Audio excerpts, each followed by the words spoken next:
강프로입니다. 자, AD 테크놀로지 뭡니다. AD 테크놀로지가 3월 8일 날 고가가 나왔어요. 52,200원. 찍고 나서 쭉 빠져서 지금 상당히 많이 빠졌습니다. 하락한 폭을 계산해 보면 여기 40% 빠졌어요.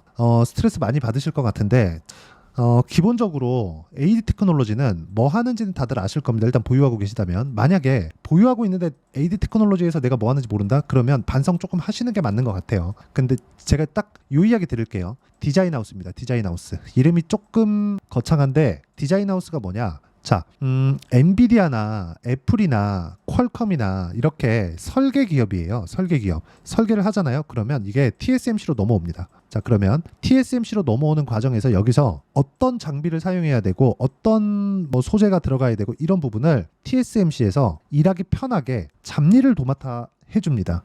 TSMC는 지금은 워낙에 거대해졌기 때문에 굳이 이런 것까지는 맡아서 안 하는 거죠. 그래서 디자인하우스는 필요하지만 필요하지 않다. 그래서 지금 우리가 봐야 되는 내용은 디자인하우스가 필요하지만 필요하지 않다는 건 필수적으로 필요하지만 TSMC에서 굉장히 뭐 목을 메고 있거나 그런 건 아니라는 겁니다. 자, TSMC뿐만 아니라 어차피 파운드리 공정하면 삼성 파운드리하고 TSMC 지금 조금씩 늘어나고 있어요. 이쪽에서 그렇죠? TSMC가 너무 밀려 있고 TSMC에서 지금 돈이 된다는 걸 알았기 때문에 뭐 인텔 파운드리도 다시 뭐 미세화 공정을 통해 가지고 뭐 재가동을 한다고 하고 뭐 이런 내용들이 있어요. 근데 기본적으로 우리가 이걸 알아야 됩니다. TSMC가 잘 나가게 된 원인, 그렇죠? 중간에 디자인하우스의 역할이 필요하지만 필요하지 않은, 즉 중요한 역할을 해왔었다는 거죠. 그렇죠?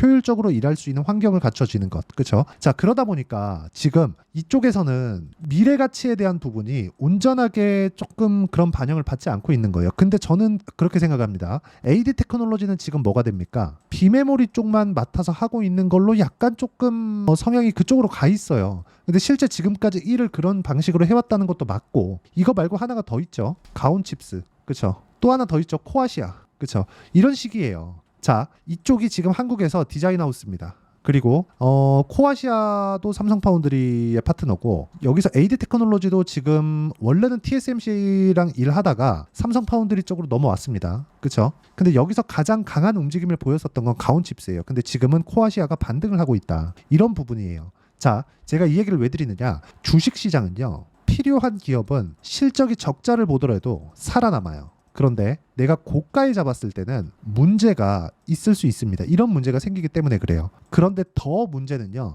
주식은 고가에 잡아야 된다는 겁니다. 왜 그러냐? 저가에서는 언제 반등을 줄지 확실하지 않다. 만약에 이걸 계산해봐라 그러면 간단하게 계산이 가능합니다. 올라가면 62평 맞고 떨어진다. 왜? 22평은 돌파를 하니까. 그러면 22평 돌파하고 62평을 돌파하는 그 구간은 어디예요? 62평을 주가가 넘었을 때 정배열로 전환이 되는 그 시점부터 이 테크놀로지의 상황을 다르게 보셔야 됩니다. 그런데 그러기 위해서는 같은 업종 내에 있는 종목군들이 이렇게 강한 움직임을 보여야 돼요. 자, 무슨 얘기냐? 코아시아 같은 경우에는 적게 올랐기 때문에 반등이 빨리 나온 거예요. 그런데 여기서 반등이 제일 늦게 나올 건 어디예요? 가온칩스입니다. 가온칩스는 고가가 3월 28일 나왔죠. 상승폭에 대한 부분도 여기 올해 들어서만 보더라도요, 5만 원부터 12만 7천 원, 100%가 넘게 나왔습니다. 그런데 AD 테크놀로지는 대략 한 2만 원 중반 후반대부터 5만 2천 원, 그렇죠? 100%가 조금 못되게 나왔죠. 코아시아는 거의 못 올랐어요. 그렇기 때문에 이평선에 대한 배열도가, 즉 이격도 자체가 굉장히 낮은 그런 위치에 있었다는 거죠. 근데 여기서 반등이 나왔다는 건 뭐가 나온다는 거예요? 지금 이 디자인하우스 쪽의 주가가 안 좋았었던 부분이 조금 해결되고 있는 그런 상황 속에 있다는 겁니다. 이런 과정에서 우리가 봐야 되는 내용은 한 가지예요. AD 테크놀로지가 지금 가격이 어디까지 내려와 있는가. 올해 초부터 반도체 종목이 다시 랠리를 펼치고 있는데 그 구간에서 반등이 나왔었던 강한 종목군이었었던 이 강한 시세 구간은 모두 다 반납을 했어요. 그렇다는 건 지금 무슨 이야기가 됩니까? 지금은 가격적인 부담이 없다. 하지만 우리는 확인하고 매수를 해야 되기 때문에 확인하고 매수하는 가격대를 찾자는 겁니다. 자, 여기까지 말씀드리면 이해가 안 되실 수도 있는데 제가 실제 매매한 내용을 이야기를 드릴게요. 자, 여기 삼성중공업 같은 경우에 보면 전부 다 고가에 매수를 하죠. 완성돼 있는 매매, 매도까지 돼 있는 매매를 사전에 몇 개를 보여드릴게요. 태성 봅니다. 자, 보세요. 1월 달에 제가 매매를 한번 했죠. 그리고 쭉 와서 다시 매수를 하고 매도를 하니까 11% 수익이 5월 말에 발생을 했습니다. 그리고 내가 판 것보다 더 올라가니까 매수를 한번 더 했고요. 그리고 또 매수 올라가서 매도. 어떻습니까? 50.96%. 2주 안 걸렸죠. 근데 제가 싸게 살라고 노력을 했나요? 아니라는 거죠. 싸게 살라고 노력한 흔적이 전혀 없죠. 올라가는 상황에 쫓아서 붙은 거예요. 그랬을 때 50%. 자, 이 종목만 그런 거 아닌가? 그렇게 보실 수도 있을 것 같아요. 하나 더 보여드립니다. 우양. 자, 보세요. 싸게 샀나요? 아니요. 올라가는 거 보고 샀죠. 매도. 이격도만 보더라도 내가 어느 구간에서 매수할지 알 수 있다. 근데 기본은 돌파 구간에서 매수한다. 나는 눌림목 구간에서 매수하지 않겠다. 요게 기본이에요. 그렇죠? 자, 그러면 AD 테크놀로지를 제가 언제까지 매매를 했는지를 보겠습니다. AD 테크놀로지를 보면 보세요. 돌파하는 구간에서 그쵸? 반등, 매수, 매도 11%, 그리고 또 매수, 매도 9%. 원래 더 많아야 되는데 한 번 더 사고 그냥 판 거예요. 그러면서 11%, 9%. 자, 그럼 아까 전에 제가 가온칩스에 대해서 이야기를 드렸죠. 가온칩스 1월 달의 상황을 보면 매수 계속 매매를 했죠. 이쪽 뒤쪽으로 올라오면서 이쪽에서 매매를 너무 많이 해가지고 AD로 제가 바꾼 겁니다. 그쵸? 자, 그러면 강세를 보였었던 AD 테크놀로지 가온칩스는 제가 매매를 했는데 코아시아는 제가 매매를 했는지 보겠습니다. 코아시아. 자, 코아시아. 자, 내용 보시면 안 했죠. 그쵸? 왜 안 했는지 아시겠죠? 돌파를 못했기 때문에 그렇습니다. 이 내용에 대한 부분을 제가 여기 소통방에서 모두 공유를 해드리고 있습니다. 다른 반도체 관련된 종목들까지도 AD 테크놀로지 이제 코아시아 올라가는 상황이 나왔기 때문에 AD 테크놀로지도 슬슬 이제 반등에 대한 부분을 모색을 할 겁니다. 그런 부분 실시간 타점을 토대로 제가 여기 소통방에서 공유를 해드리도록 하겠습니다. 아까 전에 제가 태성에 대해서 이야기를 드렸죠. 정확하게 6월 3일 시장가 매수 장 시작 전에 제가 공유를 한 내용입니다. 다른 종목을 보더라도 마찬가지예요. 자, 보시면 우양 같은 경우에도 마찬가지 5월 31일 우양 정확하게 진행된 내용이 있고 고가 돌파한다는 그 구간에 대해서 내가 이해가 된다면 주식시장은 그렇게 어렵지 않습니다. 근데 요걸 매매를 현실화 시키는 게 어려워요. 와서 배우시고요. 소통방은 무료로 진행하니까 구독과 좋아요 눌러주시고 상단에 있는 전화번호로 구독 또는 소통이라고 문자 보내주시면 제가 여기 소통방 입장 링크를 공유해 드리도록 하겠습니다. 자, 그럼 제가 어떤 방식에 의해서 매매가 진행되고 어떻게 풀어가는지 이야기를 다 드렸잖아요. 다시 말씀드립니다. AD 테크놀로지 제가 정확하게 고가 돌파하고 그쵸? 고가 돌파했죠. 여기서 12월 달에 고가 돌파했어요. 그랬을 때 뭐가 나왔어요? 조정.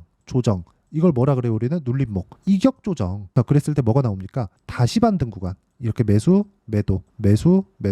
이런 식으로 진행됐을 때 9%, 11% 이렇게 수익이 나오는 겁니다. 자, 그러면 내가 하나를 딱 버려야 돼요. 저가에 못 산다, 고가에 못 판다. 요것만 딱 버리세요. 요거 버리고 우리는 몸통만 먹겠다. 자, HLB 보여드립니다. HLB 난리가 아니죠. HLB를 보시면 정확하게 어디부터 보셔야 되냐면 12월 달부터 보셔야 되는데 보세요. 올라갈 때 안 샀죠. 이때 고가 돌파 확인, 눌림목, 반등, 매수, 매도 쭉 내려보면 1월 달 31%, 1월 29일 날 매도한 거 31%입니다. 그리고 다시 내가 판 것보다 더 올라갔을 때 매수, 매도. 아까 보셨죠? 18%, 그리고 매수, 매도. 이런 식으로 진행하는 거예요. 내가 이쪽에 탁 사서 여기에 탁 팔면 한 150% 나오겠죠. 근데 그게 되냐고요. 근데 이렇게 하지 않더라도 50%짜리, 40%짜리 이런 것들이 터진다고요. 자, 바이오 하나 더 보시죠. 알테오젠. 제가 사례를 계속해서 보여드리는 게 이게 답이기 때문에 그렇습니다. 자, 보세요. 매수, 매도. 근데 알테오젠은 언제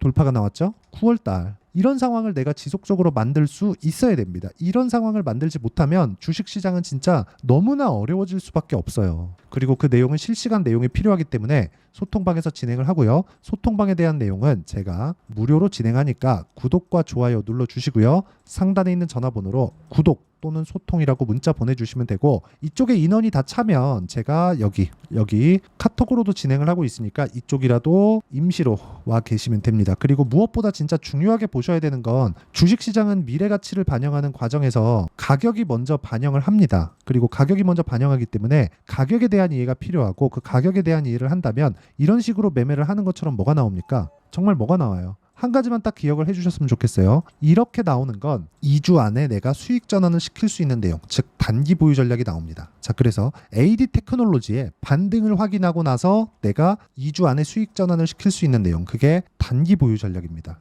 그렇죠? 2주 안에 내가 어떤 식으로 수익 전환을 시킬 건가, 이게 진짜 중요하고요. 그리고 2주 안에 수익 전환을 만약에 못 시켰다 그러면 손절까지, 치명적이지 않은 손실을 입고 손절하는 게 어떻게 되는 것까지 제가 함께 준비를 해놨고, 그러려면 가격에 대한 이해가 필요하고요. 지금 현재 AD 테크놀로지의 상황이 좋지 않기 때문에 종목군의 움직임을 활용해서, 즉 단기 보유 전략을 활용해서 제가 실시간 타점을 문자로 공유를 해드리도록 할 테니까 상단에 있는 전화번호로 AD, 자 AD라고 문자 보내주시는 분들에 한해서만 제가 단기 보유 전략과 실시간 타점을 문자로 공유를 해드리도록 하겠습니다. 내용 정리하면 그렇습니다. 미래 가치를 반영하는 주식시장의 특성을 고려해서 우리는 확인해야 되는 내용이 필요하고, 확인하는 부분이 완성되었을 때 꾸준하게 수익을 볼 수 있는 환경이 갖춰진다. 그런 부분을 어떻게 판단을 해야 되는지 제가 이해를 시켜드리도록 할 테니까 영상 끝까지 시청하시고요. 모든 분들이 성공 투자하셨으면 참 좋겠습니다. 자, 24년도가 돼서도 시장은 여전히 어렵습니다. 자, 근데 시장은 항상 어려울 거예요. 앞으로도 계속해서 어려워질 겁니다. 자, 근데 제가 매월 대시세 종목을 구독자분들에게 공개를 합니다. 자, 내용을 보면 12월 달에 실제 공개를 했었던 강프로의 대시세 종목에 대한 내용인데, 대기업을 상대로 안정적인 매출 구조를 가지고 있고요. 그리고 현재 주요 거래처는 삼성전자, 인텔, 하이닉스, TSMC, 해외에 반도체 관련된 기업이라는 걸 알 수 있죠. 그만큼 1월 달에 제가 보고 있었던 종목은 반도체 관련주라는 걸 알 수 있습니다. 공개를 해드리면 이 내용입니다. 여기 어보브 반도체, 그쵸? 실제 제가 거래한 내용을 공개를 한 거고요. 수익에 대한 크기를 보면 공략한 시점, 제가 가격대를 함께 공개를 해드렸는데 공략한 시점부터 21%의 수익 마감이 된 것을 확인해 볼 수가 있습니다. 자, 근데 지금도 마찬가지입니다. 지금은 어떤 이슈가 있을까요? 2월 달에 발표한다는 기업 밸류업 프로그램이 있죠. 근데 그걸로 인해서 지금 2월 달에 발표한다고 이야기가 나온 상황이고요. 무엇보다 우리가 생각해야 될 내용은 한 가지입니다. 어떤 이슈나 그리고 어떤 상승할 수 있는 내용으로 인해서 주가가 올라가는 것은 맞죠. 하지만 가격이 먼저 반영한다는 걸 반드시 알고 있어야 되고, 그런 내용에 대한 파악이 되었을 때, 그쵸? 여기 어보브 반도체처럼 21%, 그쵸? 대략 3에서 4일 동안 20% 이상의 수익을 먹을 수 있고요. 그리고 여기 HLB 같은 종목처럼 대략 일주일이 채 되지 않는 기간 동안 30%의 수익을 낼 수 있습니다. 자, 그러면 답은 나왔어요. 재료에 대한 부분보다 중요한 게 가격이다. 자, 근데 지금 시장에 쏠려 있는 게 뭐죠? 2월 달에 발표하는 기업 밸류업 프로그램에 대한 내용이죠. 자, 그러면 우리가 이쪽에다가 지금 집중을 해야 될까요? 그 내용을 한번 보겠습니다. 기아차의 차트를 보면요. 1월 24일 날 정부단에서 입김을 불어넣은 이후에 시세가 강하게 발생한 것처럼 보이지만 애초에 12월 달부터 신고가를 달성했다는 걸 확인할 수 있습니다. 자, 그러면 우리가 스케줄을 따져봤을 때 우리가 어디를 봐야 될까요? 4월 달 총선을 봐야 됩니다. 드디어 때가 온 거죠. 4월 달 총선이 끝나면 그 뒤엔 뭐가 있죠? 대선 전국으로 들어갑니다. 그러면 우리는 4월 달 총선부터 시작해서 대선까지 이어질 수 있는 종목을 찾는 게 정말 중요합니다. 그게 정부 정책의 방향과 그리고 스케줄에 맞춰서 가는 거예요. 정치적인 상황에 따라서 주가가 움직이는 걸 우리는 수도 없이 많이 봐왔기 때문에 스케줄에 맞춰서 가는 게 지금으로서는 답이 될 수 있습니다. 그리고 무엇보다 어느 정도의 시세를 내는지 그 첫 번째 단계인 상황을, 그쵸? 제가 12월 달 밝혀드렸었던 대시세 종목으로 이미 공개를 해드렸기 때문에, 그쵸? 어떻게 제가 매매를 했는지까지 다 보여드렸습니다. HLB처럼, 그쵸? 31.9% 걸린 시간은 4일밖에 되지 않죠. 이 종목을 제가 가격과 그리고 어떤 종목인지를 애초에 12월 달부터 공개를 한 겁니다. 자, 그러면 지금도 마찬가지예요. 앞서서 제가 말씀드렸었던 23년도에 했었던 여러 가지 종목들이 있죠. 한미반도체 같은 종목들도 여기 소통방에서 모두 공개를 해서 실제로 10,000원부터 60,000원까지 상승한 내역이 있고요. 왜 공략을 했는지를 제가 다 공개를 해드렸습니다. 근데 지금도 마찬가지라는 거죠. 정부 정책의 방향에 맞춰서 또는 선거 스케줄에 맞춰서 매매를 이어가야 될 때가 됐고요. 제가 총선 관련된 큰 시세가 나올 수 있는 대시세 종목을 준비를 해놨습니다. 길게 말씀드리지 않겠습니다. 모든 종목들은 신고가를 달성하면서 대시세 준비를 하게 되고요. 신고가를 공략했을 때 내가 시장에 주도주를 잡을 수 있는데 지금은 총선에 집중하는 게 맞다. 그래서 총선 관련된 그리고 대선까지 이어질 수 있는 종목을 준비를 해놨는데 지금부터 준비를 하셔야 나중에 고가에 올라가서도 꾸준하게 매매를 이어갈 수 있습니다. 자꾸 막 손절하고 매매하는 과정에서 너무 어렵다 하시는 분들은요. 이 종목 딱 받아가서 큰 수익 내셨으면 좋겠고요. 이 종목은 상단에 있는 전화번호로 대시세라고 문자를 보내주시는 분들에 한해서만 제가 총선 그리고 대선까지 이어질 수 있는 종목을 공개해 드리도록 할 테니까 상단에 있는 전화번호로 대시세라고 문자를 보내주시고요. 그리고 구독과 좋아요 꼭 좀 부탁드리겠습니다.